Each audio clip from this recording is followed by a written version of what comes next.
सुप्रभात। आज की अंतर्जालीय कक्षा में आप सभी का हार्दिक स्वागत है।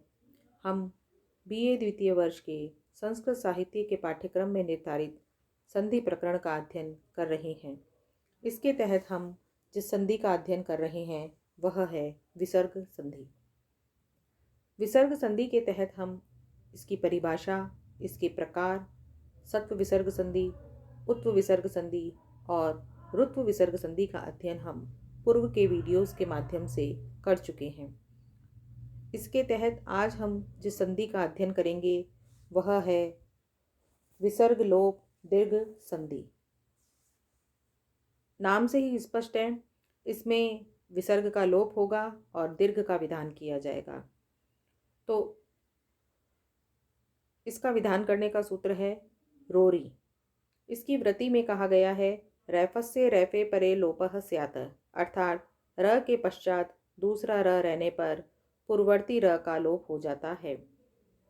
जैसे पूर्व पद में र है वह र विसर्ग में परिवर्तित होता है और उत्तर पद के भी आदि में र है तो पूर्ववर्ती र का रोरी सूत्र से हम लोप कर देंगे।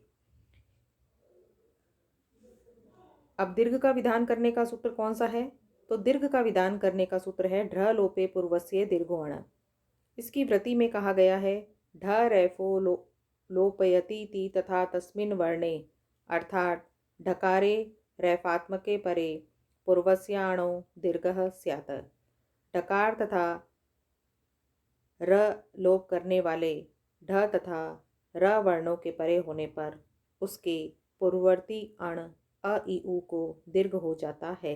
जैसे पूर्व पद में रस्व अ ई उ के बाद में र या फिर ढ वर्ण है और उत्तर पद के आदि में भी र या ढ वर्ण है, तो र वर्ण का तो रोरी सूत्र से लोप होगा। जिस र का लोप होगा वह पूर्ववर्ती पद में स्थित होगा। जब रोरी सूत्र से र का लोप करेंगे तो उसके पूर्व में स्थित अण अ को आ, ई को दीर्घ इकार, रस्व उ को दीर्घ उकार में परिवर्तित करेंगे और यह दीर्घ करने का सूत्र है ढ लोपे पूर्वस्य दीर्घोण। इसी प्रकार ढोडे लोपः से ढकार के बाद ढकार है तो पूर्ववर्ती ढकार का लोप हो जाता है। जब ढकार का लोप होता है तो ढ लोपे पूर्वस्य दीर्घोण सूत्र से इसके पूर्ववर्ती अण का दीर्घ हो जाएगा।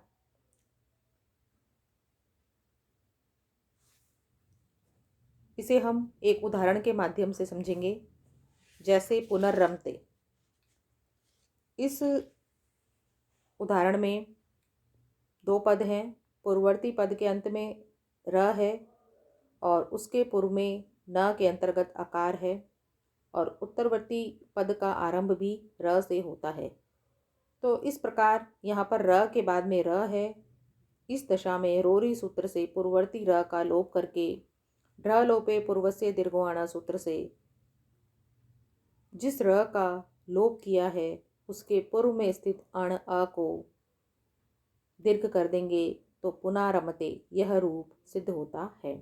इसी प्रकार हरि रम्य शंभु राजते का जब हम संधि विच्छेद करते हैं तो हरिस रम्य शंभुस राजते यह दो रूप प्राप्त होते हैं। इस दशा में स सदृशो रूह से स को रुत्वादेश करेंगे।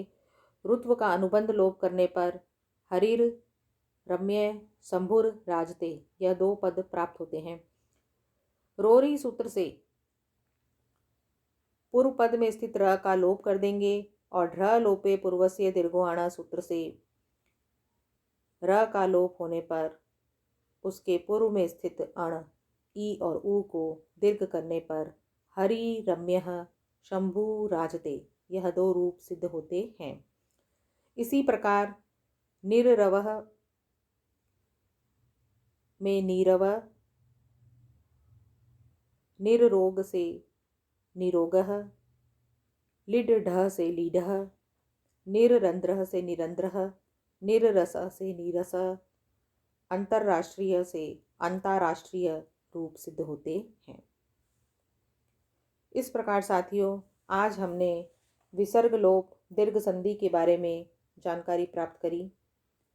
इस संधि के संबंध में अक्सर प्रश्न प्रतियोगी परीक्षाओं में भी पूछे जाते हैं, अतः आप इसको ध्यान से पढ़ें। कोई प्रश्न हो तो आप मुझसे व्हाट्सएप पर चैट करके पूछ सकते हैं। धन्यवाद।